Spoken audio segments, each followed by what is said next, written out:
वहीं जूही को स्योंग की कॉपी पे उसके स्कूल का नाम लिखा हुआ दिखता है। वो उससे पूछती है, क्या तुम सियोलॉजी स्कूल में पढ़ते हो? तो स्योंग उससे बोलता है कि तुम मेरी छोड़ो, अपना बताओ कि तुम किस स्कूल में पढ़ती थी। तो उसे उसका फ्लैशबैक याद आ जाता है, जहाँ वो फॉरेन के अंदर अपने स्कूल से निकाल दी गई थी क्योंकि ये कुछ बुली करने वाले बच्चों को सबक सिखा रही थी। और इस चीज़ के लिए इसे बिल्कुल भी पछतावा नहीं है क्योंकि ये एक अच्छा काम करी थी। तो स्योंग उसे बोलता है, मगर तुम्हें यहाँ पे कोई ना कोई डिप्लोमा तो करना ही पड़ेगा, वरना ये कंट्री के लोग तुम्हें यहाँ पर जीने नहीं देंगे। तभी वहाँ पर त्योंग भी आ जाता है।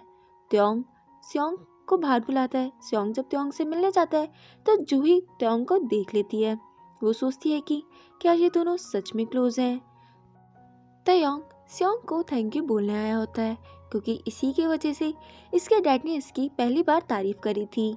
अपन लोग भी कभी ना कभी ऐसे बहुत सारे काम करते हैं जिसको करने के बाद हम सोचते हैं कि हमारे पेरेंट्स अपनी हमारी तारीफ करेंगे, मगर रियलिटी में तो इसका उल्टा ही हो जाता है। वहाँ से घर जाते वक्त तयोंग स्योंग के बारे में ही सोच रहा होता है कि इसकी लाइफ कितनी सेट है। ये जब चाहे सो सकता है, जब चाहे जितना खा सकता है, जब चाहे सब काम कर सकता है। तभी उसकी नज़र वहाँ से जाते हुए बच्चों पे पड़ती है, जिन्हें देख के वो सोचता है कि उसके पास तो उसकी मॉम भी है। यहाँ हमें इतनी बात तो क्लियर हो जाती है कि तयोंग के पास पैसे तो हैं मगर खुशियाँ बिल्कुल नहीं है, और ना ही अपने पेरेंट्स का प्यार जो हमारे पास भर भर गया है। बाद में हम देखते हैं कि त्योंग अपने घर में आता है और अपने ड्रॉर में से एक पेंटिंग निकालता है और बार बार उसी को ही देखे जा रहा होता है।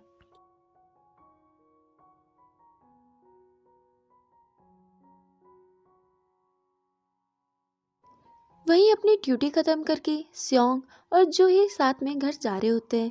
तभी जूही को अचानक से भूख लगनी स्टार्ट हो जाती है। तो वो दोनों साथ में खाना खाने के लिए एक रेस्टोरेंट में आ जाते हैं। तभी जूही के फ़ोन पे उसकी डैड का कॉल आता है। तो स्योंग उससे पूछता है, क्या तुम्हारी अम्मा का कॉल था? तो बोलती है कि नहीं, ये तो मेरे पापा का कॉल था। मेरी अम्मा तो इस दुनिया में है ही नहीं। और तुम्हारा क्या है? कल जो तुमसे मिलने लड़का आया था, क्या वो तुम्हारा काफ़ी अच्छा दोस्त है?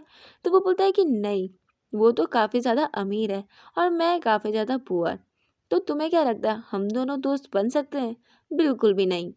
तो जूही बोलती है कि पर मुझे तो तुम उससे ज़्यादा बेटर लगते हो, पर तुम्हें बस थोड़ा सा स्माइल करना चाहिए, जिसके बाद तुम और ज़्यादा प्यारे लगोगे। तो स्योंग पूछता है कि तुम क्या बनना चाहती हो? तो वो बोलती है कि मैं तो एक नॉवेलिस्ट बनना चाहती हूँ। मेरा ड्रीम है कि मैं भी हैरी पॉटर जैसी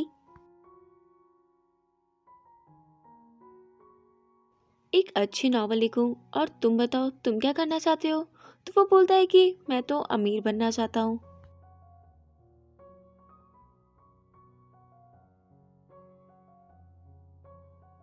तो जूही उससे पूछती है, क्या तुम सच में अमीर बनना चाहते हो? तुम्हारा यही सपना है? तो वो बोलता है कि हाँ, अगर मैं अमीर बन गया तो तुम ही बताओ ऐसी कौन सी चीज़ होगी जो मैं नहीं कर सकता। मैं जहाँ चाहूँ वहाँ जाके घूम सकता हूँ, अब्रॉड जाके पढ़ाई भी कंप्लीट कर सकता हूँ, और तो और मैं अपनी मम्मा के लिए एक अपार्टमेंट भी खरीद सकता हूँ। नेक्स्ट डे हम देखते हैं कि कॉलेज के अंदर रैंक वाइज लिस्ट लगी होती है, जहाँ पर जंगून के मार्क्स स्योंग के मार्क्स से कम आए होते हैं। तो जंगून स्योंग को पीटना स्टार्ट कर देता है और कहता है कि मेरे मार्क्स तुझसे कम कैसे आए? तो वो बोलता है कि तूने आंसर सही से करेक्ट नहीं करे तो मेरी क्या गलती है? तो जंगून उसे और पीटना स्टार्ट कर देता है। कहता है कि एक तो तूने मुझसे पैसे लिए और उसके बाद तू मुझसे जुबान लड़ा रहा है। पर इस बार पिटाई खाने के बाद भी स्योंग अपनी गलती मानने को तैयार नहीं था, क्योंकि उसकी तो कुछ गलती है ही नहीं, तो वो मानेगा क्या? जिसकी वजह से जंगून उसके ड्रेस के ऊपर स्पिट करके चले जाता है। जब बाद में स्योंग अपनी क्लास में अपना सामान लेने आता है तो वो अपने सामान को काफ़ी तेज पटकना स्टार्ट कर देता है, क्योंकि ये अपनी लाइफ से अब काफ़ी ज़्यादा परेशान हो चुका था। तभी उसकी नज़र उस चम्मच पे पड़ती है और वो अपना सामान लेकर त्योंग के घर पे पहुंच जाता है और कहता है कि क्या तुमने खाना खा लिया? तो बोलता है कि हाँ, इस वक्त तो हर कोई खाना खा लेता है। तो बोलता है कि पर मैंने नहीं खाया और मुझे काफ़ी ज़्यादा भूख लग रही है, तो क्या मुझे खाना मिल सकता है?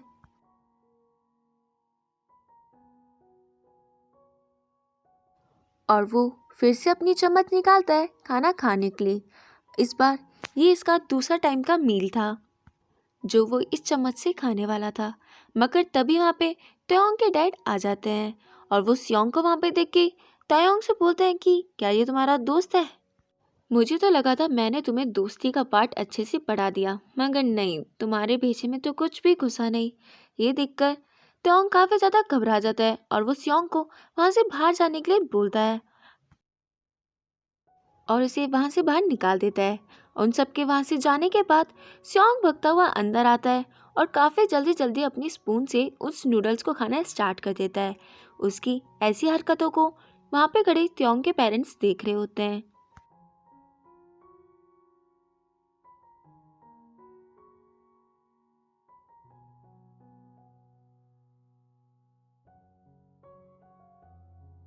और वो लोग उसे आराम से बैठ के खाने के लिए कहते हैं।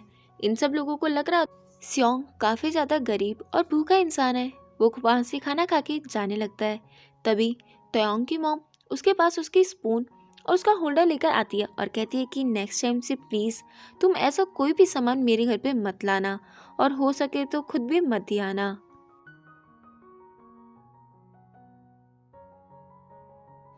उनकी ऐसी बातें और इसकी खुद की ऐसी हरकतों के बाद वो रास्ते में जाता वक्त अपने आप को ही कोस रहा होता है और अपनी उस चम्मच को उठा के कचरे में फेंक देता है।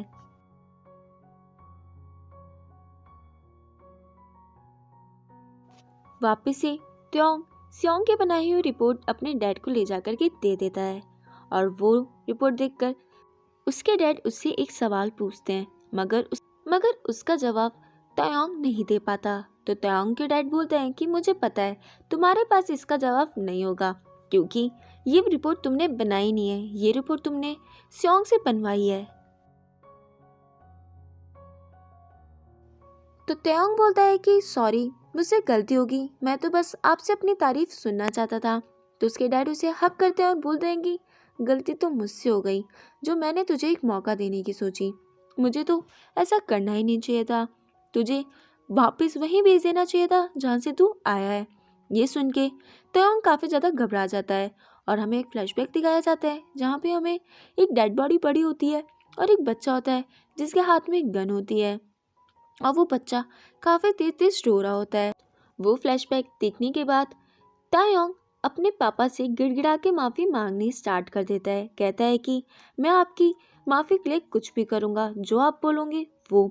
तो उसके पापा बोलते हैं कि तुम कुछ भी करने के लिए तैयार हो, तो सियोंग को अपनी तरीके से सबक सिखाओ।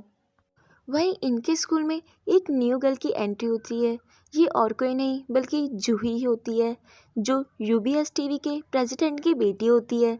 इसके बारे में अब रूमर्स फैल चुके थे कि ये पुराने स्कूल से निकाल दी गई थी।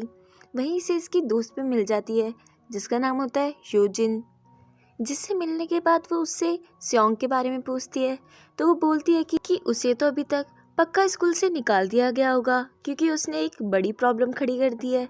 वहीं हम देखते हैं कि सियोंग के मॉम डैड और तेयोंग की मॉम अपने लॉयर को लेकर उनके स्कूल में आई होती है, जहाँ तेयोंग क्लेम करता है कि सियोंग इससे पैसे मांगा करता था इसका काम करने के लिए और इसने बहुत सारे पैसे त्योंग के अकाउंट से ट्रांसफ़र करवाए हैं अपने अकाउंट में और काफ़ी सारा कैश भी लिया है।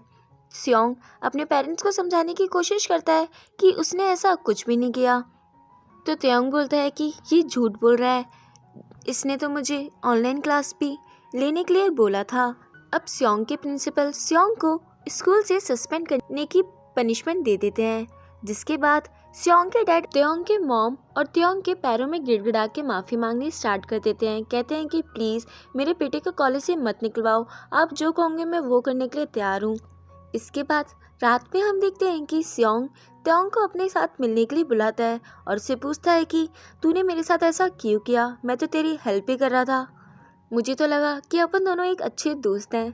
तो त्योंग बोलता है कि तू और मेरा दोस्त, तूने अपनी शक्ल भी देखी है कि तू हुआंग त्योंग का दोस्त बन सकता है? जी नहीं, ये सब मैंने तुझे सबक सिखाने के लिए किया था। और ये सारी बातें सियोंग अपने फ़ोन के अंदर रिकॉर्ड कर लेता है और कहता है कि अब ये रिकॉर्डिंग में सबको सुनाऊंगा, इवन ये रिकॉर्डिंग में मीडिया के अंदर भी दे दूंगा और फिर तुम्हारी पूरी फैमिली बर्बाद हो जाएगी और उसके बाद तुम अपने पापा को अपना क्या मुंह दिखाओगे। ये सुन के त्योंग काफ़ी ज़्यादा घबरा जाता है और चिल्लाने लगता है। कहता है कि तुझे पैसे चाहिए ना, ये ले, इतने सारे पैसे हैं मेरे पास, सब ले ले तू, मगर ये रिकॉर्डिंग अभी की अभी डिलीट कर।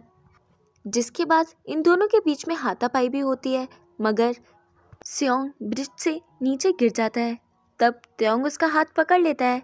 स्योंग उसे बोलता है कि प्लीज़ मेरा हाथ मत छोड़ना वरना मैं गिर जाऊंगा, मगर त्योंग के हाथ से स्योंग का हाथ स्लिप हो जाता है। जिसके बाद वो उसे ढूंढने के लिए भी जाता है। बाद में पुलिस को भी इन्फॉर्म करने के लिए कॉल करता है, मगर उसे रियलाइज़ होता है अगर इसने पुलिस को इन्फॉर्म करा तो ये फंस जाएगा और इसके साथ साथ इसकी पूरी फैमिली को भी बदनामी झेलनी पड़ेगी, इसलिए वो वहाँ से भाग जाता है।